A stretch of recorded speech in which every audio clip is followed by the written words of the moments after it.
రోజుల కోర్సు పూర్తి చేస్తే చాలు 100% ప్లేస్మెంట్ సపోర్ట్ తో సాఫ్ట్వేర్ జాబ్ మీ సొంతం. వెంటనే కోడ్ జ్ఞాన్ డెస్టినేషన్ ని సంప్రదించండి. నమస్తే పృథ్వీరాజ్ గారు. నమస్తే అమ్మ. తిరుపతి దేవస్థానం కొండ కింద జరిగిన ఇన్సిడెంట్ అయితే అతి దారుణం అని చెప్పుకోవచ్చు. 6 మృతి చెందారని మనకు తెలుస్తూ ఉంది.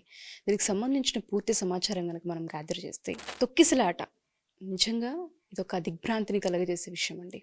2 తెలుగు రాష్ట్ర ప్రజలకి కావచ్చు, దైవ భక్తులకి కావచ్చు, దైవ దర్శనం కోసం ఎవరైతే పాకులాడుతూ ఉంటుంటారో, అది కూడా వైకుంఠ ఏకాదశి ఉత్తర ద్వార దర్శనం తలుపులు తెరుచుకుంటాయి. ఆ వెంకటేశ్వర స్వామిని తరించుకోవచ్చు చాలా మంది భక్తులు ఎంతో ఆసక్తితో అక్కడికి వెళ్ళారు. ఈ తొక్కిసలాటని మనం ఏ విధంగా చూడాల్సిన అవసరం ఉంటుంది అంటారు? దీనికి సంబంధించిన పూర్తి సమాచారం ఏంటండి? నాకు ఒక బాధ వచ్చింది అనుకో ఉషా, ఎవరికి చెప్పుకుంటాను? నా తండ్రికి తెచ్చి చెప్పుకుంటాను, నా తల్లికి చెప్పుకుంటాను. నేను నా తండ్రి దగ్గరికి వెళ్తున్నప్పుడు, పరిగెత్తుకుంటూ వెళ్తున్నప్పుడు కాలు అడ్డు పెట్టిన వాడికి జరిగేటువంటి పరాభవం నాకు జరుగుతుంది ఇప్పుడు ఒక భక్తుడి కింద. అక్కడ నాకు ఒక భక్తుడి కింద చెప్పాలంటే, నేను భగవంతుని చూడటానికి వెళ్తున్నప్పుడు నాకు కాళ్ళు అడ్డు పెడుతున్నారు ఉషా, నన్ను పడేస్తున్నారు కింద. భగవంతుడి దగ్గరికి నన్ను వెళ్ళనివ్వట్లేదు. ఒక భక్తుడి యొక్క ఆవేదన ఇది. నన్ను అక్కడికి వెళ్ళటం కాకుండా, నువ్వు ఈ రకంగానే వెళ్ళు, ఈ ద్వారా ఈ ఈ లైన్లోనే వెళ్ళు, ఈ రకంగానే నువ్వు అక్కడ నీకు ముక్తి జరుగుతుంది అని చెప్పేసేసి ఒక రకమైనటువంటి రాంగ్ ఇన్ఫర్మేషన్ ఇచ్చేసేసి నాకు మిగతా జనాలతోటి కుమ్ములాటలు చేయించి నన్ను ప్రాణాలు తీసేటట్టు చేశారు అక్కడ విషయం. తొక్కీస్లాటలు జరిగినాయి అంటే ఎవరిని చూడటానికి వెళ్ళినప్పుడు జరుగుతున్నాయి? భగవంతుని చూడటానికి వెళ్తున్నప్పుడు ఉత్తర ద్వారాలు తెరుచుకుంటాం అంటే ఈ ఉండేటువంటి ధనుర్మాసంలో ఉండేటువంటి ఆ ఉత్తరాయణానికి ఆగమనం అవుతున్నటువంటి ప్రక్రియలో ఉండేటువంటి ఈ దక్షిణాయనంలో జరిగినటువంటి ఎటువంటి అసంతృప్తి ఏదైనా ఉత్తరాయణంలో నాకు బాగా చేయి నాకు అని నా తండ్రి దగ్గర, బాలాజీ దగ్గరికి, వెంకటేశ్వర స్వామి దగ్గరికి వెళుతున్నటువంటి ఆ భక్తులకి జరుగుతున్నటువంటి పరాభవం కింద చెప్పచ్చు. ఇది ఎన్నేళ్ళు నా చిన్నప్పటి నుంచి ఇప్పటి వరకు ప్రతిరోజు ప్రతిసారి కూడా ఈ తిరుపతిలో ఒక భక్తుడికి జరిగేటువంటి అవమానాలు అన్నీ ఇన్ని కాదు. సరైనటువంటి బాత్రూమ్లు ఉండవు, సరైనటువంటి రూమ్లు ఉండవు, సరిగ్గా దర్శనం చేయించుకునేటువంటి వైనం అవకాశం ఉండదు, కొండవీడి చేంతాడంటేటువంటి పెద్ద క్యూలు. ఎక్కడి వరకు ఉందంటే అది ద్వారం వరకు ఉంటుంది, ఈ శిలాతోరణం వరకు జనాలు ఉన్నారు, ఎదురు చూస్తున్నారు ఆయన దగ్గరికి వెళ్ళటానికి. నిర్దేశిస్తున్నటువంటి అధికారుల యొక్క పైశాచిక చర్యలు అంతా ఇంత కాదు. వాళ్ళు కొడతా ఉంటారు, ఒక జైల్లో ఖైదీకి పెట్టినట్టు భోజనాలు ఇసురుతూ ఉంటారు, లేకపోతే ప్యాకెట్లు ఇసురుతూ ఉంటారు. లోపల ఉండేటువంటి వాళ్ళు భక్తులు పడే ఆవేదన అంతా ఇంత కాదు. నేను రోజు చెప్తుంది ఈ ఒక్కరోజు కాదు, రోజు జరుగుతున్నటువంటి ఒక ప్రక్రియ ఇది. ఒక తిరుపతికి సాధారణమైన భక్తుడు వెళ్ళాలి అనుకుంటే వాడికి ఫస్ట్ స్మరణలోకి వచ్చేది ఏంటంటే, నాకు దర్శనం ఎప్పుడైనా పర్లేదు, కనీసం నన్ను ఎటువంటి ఒత్తిళ్ళకి జరగకుండా నన్ను కాస్త దర్శనం చేయించుకొని ఏ భగవంతుడి దగ్గరికి వెళ్తున్నారో ఆ భగవంతుడికి ఒక దండం పెడతారు. కష్టాలు చెప్పుకుంటాం పక్కన, ఇవన్నీ చెప్పుకుని అక్కడికి వెళ్ళిన తర్వాత కష్టాలు చెప్పుకుని మర్చిపోతాడు వీడు. ఎందుకంటే అప్పటి వరకు ఒక వ్యక్తిని ఒక చోటుకు పంపించేటప్పుడు వాడు ఫ్రీ ప్లెడ్జ్గా వెళ్తే, వాడు చాలా హ్యాపీగా వెళ్తే, వాడికి అక్కడ ఉండేటువంటి దర్శనం చేసుకుంటే తన్మయత్వం చేస్తారు. 100% చెప్తున్నాను ఉషా, ఈ రోజున మన ఈ ఛానల్ ద్వారా ఒక్క భక్తుడికి కూడా ఆ సాటిస్ఫాక్షన్ లేదు. భగవంతుడిని చూశాను అన్న సాటిస్ఫాక్షన్ కల్పించడంలో పూర్తిగా అధికారులు ఫెయిల్యూర్ అవుతున్నారు. ప్రతిరోజు ఫెయిల్యూర్ అవుతున్నారు. తిరుపతి పైన కూర్చుంటే తెలుస్తుంది, తిరుమలలో కూర్చుంటే తెలుస్తుంది. భక్తులకి ఒక ఇంటర్వ్యూ పెట్టుకుని, మనం ఇట్లాగే ఒక ఇంటర్వ్యూ మైక్ తీసుకుని మీరు సాటిస్ఫై అయ్యారా అంటే 100 మందిలో 90 మంది మీరు సాటిస్ఫై అవ్వలేదని చెప్తారు. ఎందుకు జరుగుతుంది ఇది? ప్లానింగ్ లేక. ఎందుకు జరుగుతుంది ఇది? దాని మీద ఎక్సర్సైజ్ చేయక. ఎందుకు జరుగుతుంది? ఫెయిల్యూర్ ఒక లెసన్ కాక. నేను ఇప్పుడు ఫెయిల్ అయ్యాను, మళ్ళీ ఎగ్జామ్కి వెళ్ళి రాస్తున్నాను అంటే, మళ్ళీ నేను ఇంత లాస్ట్ టైం ఫెయిల్ అయినప్పుడు కాకుండా ఈసారి కొంచెం జాగ్రత్తగానే ఎగ్జామ్ రాస్తాను కదా ఉషా. ఆ ఫెయిల్యూర్స్ అనేది వీళ్ళు తీసుకుని పాఠాల కింద తీసుకుని సక్సెస్ ఎట్లా చేయాలని రీసెర్చ్ చేయరు అక్కడ. ఇవాళ జరిగిన సంఘటనని మరి ఏ విధంగా చూడాలి అంటారు? ఇది ఎవరికి సంబంధించిన ఫెయిల్యూర్గా మనం చూడాల్సిన అవసరం ఉంటుంది? ఇన్ఫర్మేషన్ జనాలకి ఇవ్వాలి కదా ఉషా. ఇప్పుడు అక్కడ లోపల ఉన్నటువంటి భక్తుడు ఒకతను ఆ పద్మావతి గార్డెన్స్లో ఉండేటువంటి భక్తులు, అంటే పద్మావతి గార్డెన్స్లో ఎప్పుడు వచ్చారు అనుకుంటున్నారు మీరు? మీ దృష్టిలో ఎప్పుడు వచ్చి ఉంటారు ఇక్కడ జనాలు? ఎర్లీ మార్నింగ్ నిన్న జరిగిన దాంట్లో ఎర్లీ మార్నింగ్ 4:00 అక్కడికి వచ్చి కూర్చున్న వాళ్ళు ఉన్నారు అక్కడ. రాత్రి అంటే 8వ తారీఖు జరిగింది. 7వ తారీఖు రాత్రి కూడా వచ్చేసి పద్మావతి గార్డెన్‌లోకి వచ్చి కూర్చున్న వాళ్ళు ఉన్నారు. ముందు ఎళ్లి క్యూలోకి వెళ్ళి ఏదో రకంగా టికెట్ వైకుంఠ ఏకాదశికి టికెట్ తీసుకుంటున్నాం అని చెప్పడం కోసం. అట్లా వెళ్ళిన వాళ్ళకి ఈవినింగ్ 8:00కి 7:30కి వచ్చేసరికి అప్పటి వరకు వెయిట్ చేయొచ్చు. అంటే చూడండి, ఆళ్ళకి స్నానం లేదు, జపాలు లేవు, ఏమీ లేవు. గుడికి వెళ్ళేది పవిత్ర భావంతో వెళ్తారు. అక్కడ స్నాన జపాలు ఇత్యాది కార్యక్రమాలన్నీ ఉంటాయి. అవన్నీ పోయినాయి. అంటే రోజు జరిగేటువంటి ప్రక్రియ కూడా చేసుకుంటానికి ఏమి ఉండదు. వెయిట్ చేసి సాయంకాలం 7:30కి ఒక్కసారి తలుపు తీసేసరికి జనాలు ఏమనుకున్నారు, టికెట్లు ఇస్తున్నారేమో అని ముందుకు ఉరికారు. గుంపుగా వెళ్ళిపోయారు. టికెట్లు కాదు అక్కడ ఇస్తుంది.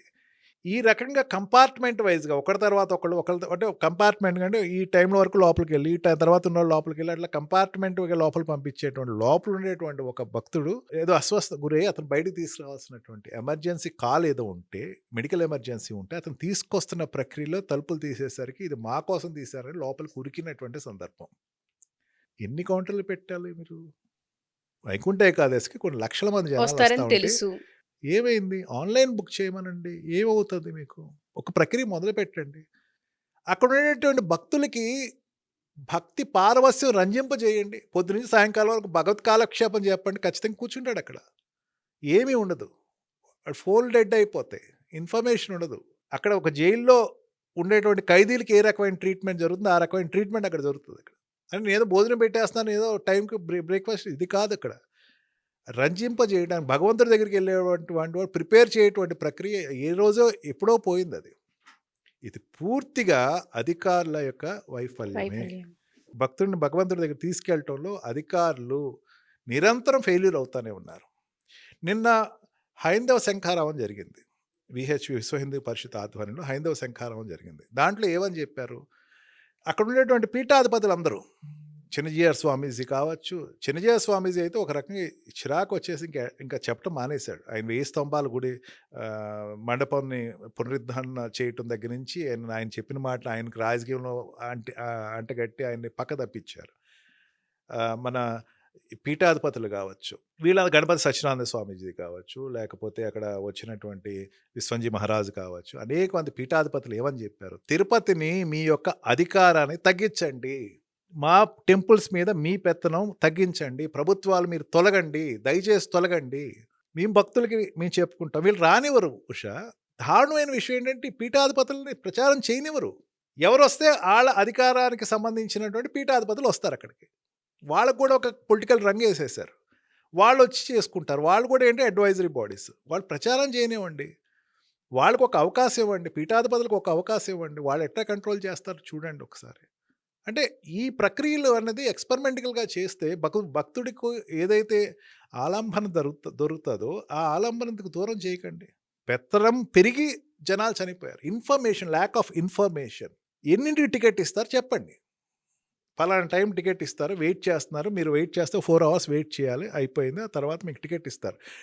టైంకి 4 అవర్స్ అంటే 4 అవర్స్ ట్రైన్ వచ్చినట్టు కరెక్ట్గా టైంకి ఫ్లైట్ వచ్చినట్టు వాడికి ఆ టికెట్ అందజేసే ట్రై చేయండి. జనాల్లో ఒక ఎటువంటి ఆందోళన జరగదు. అక్కడ వాళ్ళకి ఆదుర్ద లోపలికి వెళ్ళాలనేటువంటి ఉత్సాహంతో అక్కడ తొక్కిసలాట జరిగింది తప్ప ఇంకో రకంగా కాదు కదా.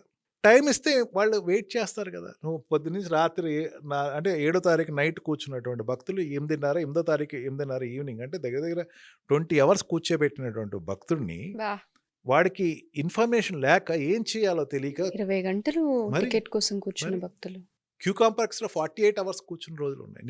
నేను స్వయంగా కూర్చున్నాను. నేను ఆనందంగా చెప్తున్నాను, నేను బాధతో చెప్పట్లేదు. 48 అవర్స్ ఆ భగవంతుడి కోసం వెయిట్ చేస్తున్నది నాకు ఆనందంగానే అనిపించింది.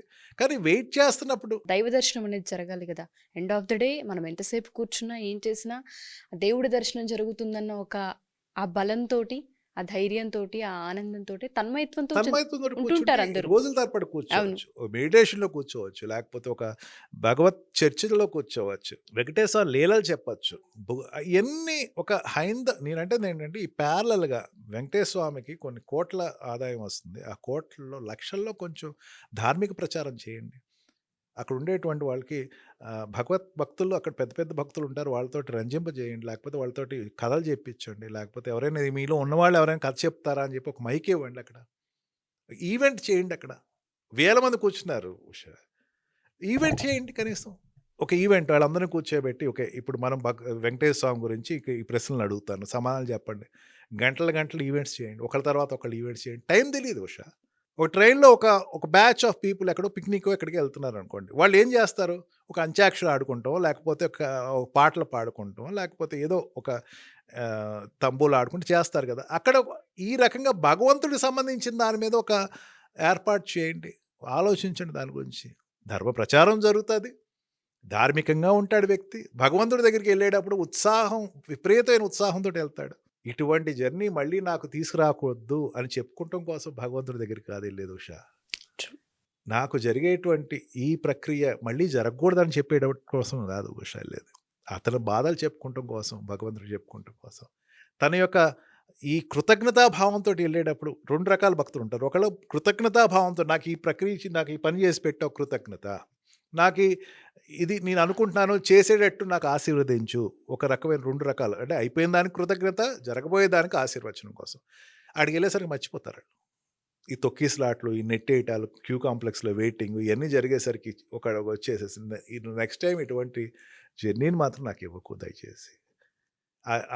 ఉండేటువంటి లోపల ఉండేటువంటి మ్యాక్స్ టు మ్యాక్స్ వాడికి ఉండే టైము, నిజ దర్శనం చేసుకునేటువంటి భక్తుడికి ఉండే time few seconds, about 15 to 20 seconds ఉంటుంది వాడికి. 1 minute ఉంటుంది అనుకుందాం. ఆ 1 minute వాడు ఏమనుకుంటాడంటే వెనకాల నుంచి దోస్తున్నాడు, ముందు నుంచి దోస్తున్నవాడిని వీళ్ళందరినీ చూసేసి ఏంటి నాన్న ఇది బాలాజీ తండ్రి, ఆపద్ముక్కులు వాడ, అనాథక రక్షక, ఏంటి పరిస్థితి, నేను చూడటానికి వచ్చానయ్యా, నేను చేసిన తప్పిదా అనేటువంటి భావన కలిచివేస్తుందని చెప్పొచ్చు. ఆ ప్రక్రియలో తొక్కిసలాడుతూ జనాలు చనిపోవటం. ఇటువంటి జరగకుండా ఉండాలంటే ఖచ్చితంగా అధికారుల్లో ఎక్సైజ్ జరగాలి. ఎట్లాగ దీన్ని ఎదుర్కోవాలి, డిజాస్టర్ మేనేజ్మెంట్ జరగాలి, యుద్ధ ప్రాతిపదిక మీద జరగాలి. నిరసనలు తెలియజేయడం కాదు, ఎవరో అక్కడ చైర్మన్ కావచ్చు, మెంబర్స్ కావచ్చు, అయిపోయింది ఇట్లా జరగకూడదు నిరసనలు కాదు. జరగకుండా ఏం చేయాలి అన్న దానిపైన ఏర్పాటు, తీర్పు అనేది రావాలి. కుంభమేళ జరుగుతుంది, దీనికన్నా పెద్ద ఉత్సవం అది. తర్వాత పూరి జగన్నాథ స్వామి రథోత్సవం జరుగుతుంది, దీనికన్నా పెద్ద ఉత్సవాలు. వాటిల్లో ఎట్లా జరగాలని మీరు రోల్ మోడల్ అవ్వండి జనం. అయితే జనాలు భక్తుడికి భగవంతుడికి అనుసంధానం జరుగుతుంది. నో వర్డ్స్ అండి. జరిగిన దానికి నిజంగా ఇది ఒక తీవ్ర విషాదం. మీరు అన్నట్టుగానే నెక్స్ట్ టైం నుంచి ఇటువంటి జరగకుండా పాలక మండలి అయినా ప్రభుత్వాలైనా చర్యలు చేపట్టాలని కోరుకుందాం. ఏదేమైనా ఇది దౌర్భాగ్య సిచ్యుయేషన్, దౌర్భాగ్య స్థితి. థ్యాంక్ యూ పృథ్వీరాజ్ గారు. Thank you so much.